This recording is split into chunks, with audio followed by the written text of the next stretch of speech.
Hello everyone and welcome back to Collecting Fun, where we have fun while collecting. Today we open the bundle for the Brothers War. As always, I have two one I'm going to keep it sealed. There was like two types. There is this gift edition, which is the one we are going to open. Decided to open this one for the the other times we did for the collector booster, but this time it's going to be a little bit different. I usually like to read the card, especially the flavor test, and especially at the beginning when we have little to no duplicates. I know there are a few a lot of streamers that already talk over for everything, but I kind of like to read the card, read what we get. But this time I kind of wanted to do something different. I listened to the Fireside chat they did from Hasbro and Wizards of the Coast. Kind of wanted to give my opinions on that, so that's why I think I kind of want to talk about that instead of the usual video I do on this channel. I know maybe it's not something you are really interested because as you may know, I'm not I don't have a deep attachment to Magic the Gathering. I actually did start buying this product when I started doing videos, so it's been what 1 year, not even. And by the way, we are going to I do have the prices up. Everything you see, it's as always from TCG player is the market value, and everything shown I'm going to sleeve it later. Like everything you see there is a price. It's going to also get sleeved later, as always. But back to the Fireside chat. If we have, let's pretend. What I want to do is pretend like what they said they actually believe. Like I if we have to believe people like for example Rudy, that from Alpha Investment, that they are smart people, and I hope so, I do believe so. What they said in this chat is just PR, is just something they don't actually believe in, and they are instead concerned about what's going on, but they had to put up a front about what's going on. So they decided to do this, and it's not actually reflecting on how they make decisions. But let's pretend for a second they do actually believe what they said, and that's how they make decisions. And that's, I think, there are a few points that I don't really think they are right, because what they actually said, I kind of do believe in the first part of what they say, because in their mind, let's say they want to bring Magic the Gathering to a lot more people. So they want to do a lot of different kind of things, a lot of different kind of interesting stuff to appeal to more people. That, in my opinion, is not wrong. Like, for example, I don't have any problem with the the concept, for example, of secret layer. For I know maybe it's an hot take, but I don't actually think that's a real problem, because I kinda understand the the need, they want to have a bigger audience, and to appeal to more people. So you have something different, something separated from the the normal set, or maybe you even add a few set in there, like Infinity and Universes Beyond. Is not something I actually believe is inherently wrong. Like if you even want to do like a supplemental set, like something more than you usually do for like people that could like Lord of the Rings. I don't think it's wrong. Like they mentioned the success of their only product, that was the Commander deck from Warhammer.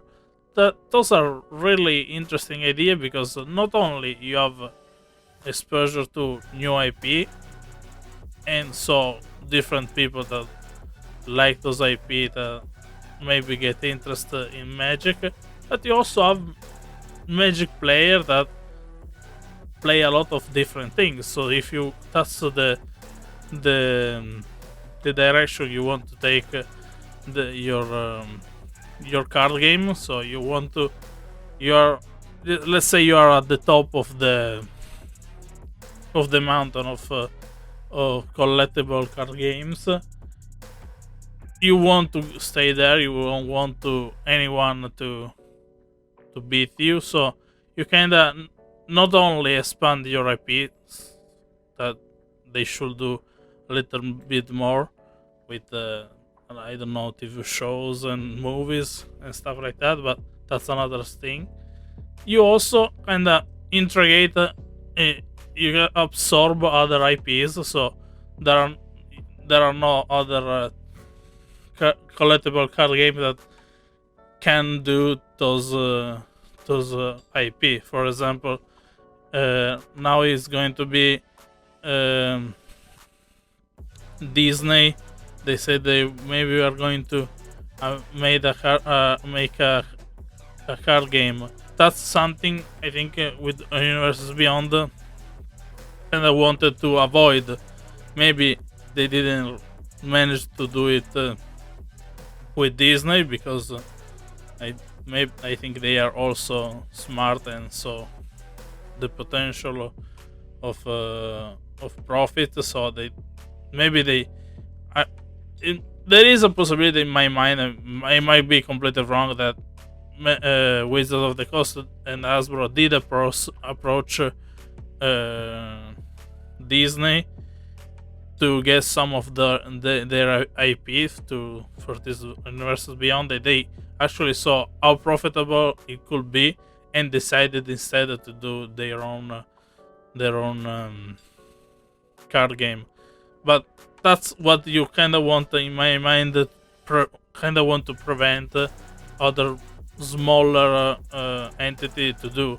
Like for something, for example, like League of Legends, it does have an online game, but you kind of, if you put your an arcane collaboration, it kind of puts them at ease. They don't want to actually go to the trouble of making themselves some cards. You put them in on Magic the Gathering, a physical card, and everyone is happy. They don't have to make cards themselves, and you sell League of Legends arcane fun, some card that they are actually physical card. Maybe they don't really care it's Magic the Gathering. Maybe they never going to play Magic the Gathering, but the idea to have a physical card and collect that special thing from what they like, they were going to do it anyway. So if Magic does it, they buy that one instead of one made from League of Legends. That's the I think that is the whole thought process behind this idea. How they say it, it does bring some more different kind of people, maybe some more casual people. They say there are a lot of casual players in Magic the Gathering. I don't remember the percentage. I think it's kind of wrong, that number they said. Like thinking of 1/3 they are new player, and 1/3 is like quite old player. Or I think they said 10 more years that they played Magic. I think they kind of mistaken the number, their casual players with people that don't actually compete, but in my opinion they still have a competitive mindset. Like if I know there are Commander, there are a lot of people that play it casually. They play different kind of decks. They make maybe strange decks, but in my opinion, a lot of those people that they in their mind they are casual player. In my mind, there are a lot of more of what they think they are, that actually still enjoy like the competitive side of the game, and they still, even though they play casually, doesn't mean they don't put thought into their deck. They don't want to make maybe the best deck there is. Maybe they don't always go to 1,000 sites to see what the meta is and what the pro are playing, but they still enjoy the thought process of making a deck and making it function and making it still competitive for their maybe group of friends on the local game store. So that's the first thing, in my opinion, they already get wrong. Like their target audience is casual, but it doesn't mean they don't care about how the game plays, and to still make a competitive deck for whatever they play. They like to whatever kind of commander or standard they want to play. So from there, in my opinion, the idea to make more stuff and make stuff that it's not for everyone, I still think it's kind of correct. If you make a different product, for example, they started making set boosters, draft booster, collector boosters, I don't think it's really wrong. Like the commander deck, maybe some commander players that only play that, they don't really care about collecting that much or having expensive cards. They kind of want just some deck they kind of want to play every time, have someone else do the thought processing and maybe change something, a few singular card in the commander deck to make it better. Those people, they might be really happy to have like a commander deck in every set. The jumpstart is the same thing. The idea to make a jumpstart in every set might be a kind of a good idea. The problem is how they are doing this.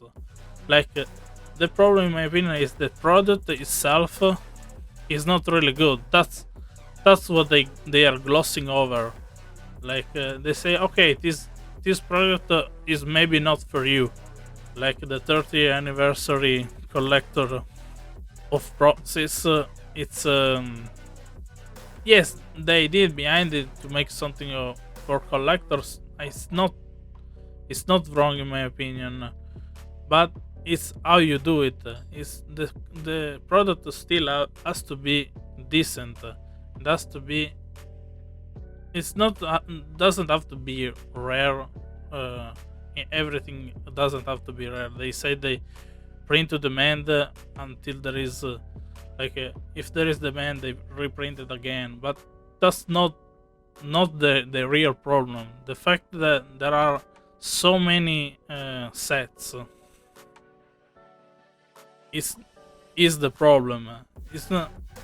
We are not even in the printing too much of the same product, but because to be honest, I don't think they do. Like they maybe the original print is still a little bit high for the times we are in, that people don't have that much money. So the initial print run, maybe it could be lowered, but I don't think that's the main problem. But the fact that they think that having a lot of sets, a lot of different sets, and that's not the problem. You kind of skip one set if you don't like it. That's, I think, where the problem is, because you can skip kind of like a commander deck of that set, or a secret layer that are just reprint of something else if you don't like it. But a set is something a little bit different.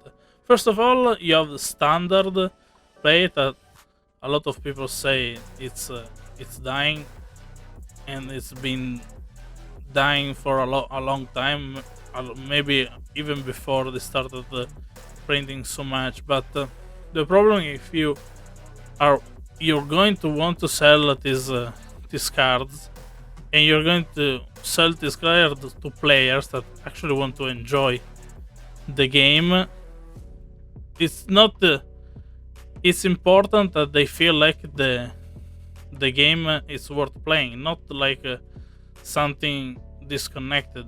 So they want to be competitive and have a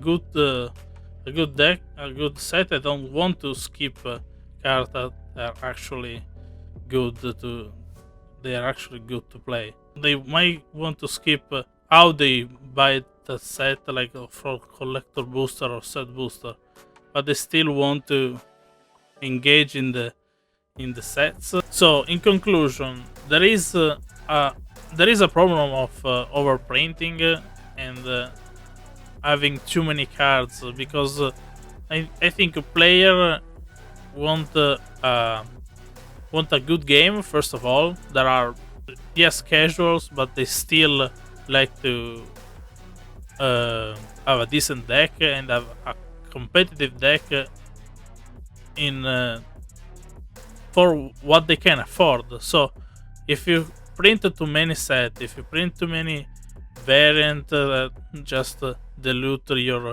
your value, and you can't sell cards, you can't enjoy the game, you can't trade with other players because everything doesn't have no value after 1 month or so, and you have to skip set because you can't afford all of them. You actually can't enjoy the game how you other people with more money can. So you kinda don't like it anymore. But if you like this video, please leave a like, and see you in the next one.